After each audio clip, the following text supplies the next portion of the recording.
പത്തനംതിട്ടയിൽ ഏറെ കോളുകൾക്ക് സൃഷ്ട കലഞ്ഞൂർ കടുത്ത സ്വദേശി അനന്തുവിനെ കമ്പി കൊണ്ട് തലക്കടിച്ച് കൊലപ്പെടുത്തിയ കേസിൽ പ്രതി ശ്രീകുമാറിന് ജീവപര്യന്തം കഠിന തടവിനും 1.25 ലക്ഷം രൂപ പിഴയും കൊടുക്കുന്നതിന് ശിക്ഷ വിധിച്ചു. പത്തനംതിട്ട ജില്ലാ അഡീഷണൽ സെക്ഷൻ കോടതി 3 ജഡ്ജി മിനിമോൾ എസിന്റേതാണ് വിധി.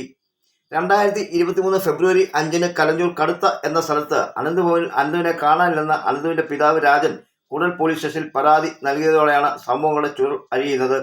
അന്നത്തെ കൂടൽ പോലീസ് സ്റ്റേഷൻ സബ് ഇൻസ്പെക്ടറായിരുന്ന ദിനേശ് അനന്തുവിനെ കാണാനിരുന്ന സംഭവത്തിന് മൊഴി രേഖപ്പെടുത്തി കേസെടുത്ത് അന്വേഷണം പുരോഗമിക്കെ സമീപപ്രദേശത്തെ കനാലിൽ നിന്നും അനന്തുവിന്റെ മൃതദേഹം ലഭിക്കുന്നു. തുടർന്ന് നടത്തിയ അന്വേഷണത്തിൽ അല്പം അകലെയായി കനാലിൽ നിന്നും തന്നെ ഒരു ഇരുമ്പ് കമ്പിയും രക്തം പുരണ്ട വസ്ത്രങ്ങളും ലഭിക്കുന്നു. അന്വേഷണത്തിൽ വസ്ത്രങ്ങൾ അനന്തുവിന്റെ അല്ല എന്ന് മനസ്സിലാക്കിയ പോലീസ് അന്വേഷണം വ്യാപിപ്പിച്ചു.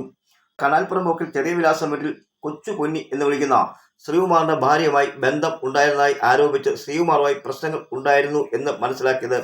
ഇതാണ് കൊലപാതകത്തിലേക്ക് നയിച്ചത്. അന്വേഷണത്തിൽ ശ്രീകുമാർ ഒളിവിലാണെന്നും കനാലിൽ നിന്ന് ലഭിച്ച രക്തം പുരണ്ട വസ്ത്രങ്ങൾ ശ്രീകുമാറിൻ്റെതാണെന്നും മനസ്സിലായി. തുടർന്ന് വിശദമായ അന്വേഷണത്തിൽ കൊളുത്തൂമൺ എന്ന സ്ഥലത്ത് വനപ്രദേശത്തോട് ചേർന്ന് ഒളിത്താവളത്തിൽ നിന്ന് ശ്രീകുമാറിനെ അറസ്റ്റ് ചെയ്തു. കേസ് അന്വേഷണം പൂർത്തിയാക്കി പ്രതിക്കെതിരെ കുറ്റപത്രം കോടതിയിൽ സമർപ്പിച്ചത് കൂടൽ പോലീസ് ഇൻസ്പെക്ടറായിരുന്ന പുഷ്പകുമാർ ആണ്. ദൃക്സാക്ഷികൾ ആരും ഇല്ലായിരുന്ന കേസിൽ സാഹചര്യ തെളിവുകൾ കൊണ്ടും ശാസ്ത്രീയ തെളിവുകൾ കൊണ്ടുമാണ് പ്രതിക്കെതിരെ കുറ്റം തെളിയിച്ച് ശിക്ഷ വാങ്ങി നൽകാൻ ആയതെന്ന് കേസിൽ പ്രോസിക്യൂഷനു വേണ്ടി ഹാജരായ അഡ്വക്കേറ്റ് ബിന്നി വി പറഞ്ഞു. ദൃക്സാക്ഷികൾ ഇല്ലായിരുന്ന കേസിൽ ശരിയായ രീതിയിൽ അന്വേഷണം നടത്തിയ പോലീസ് സംഘത്തെ അദ്ദേഹം അഭിനന്ദിച്ചു.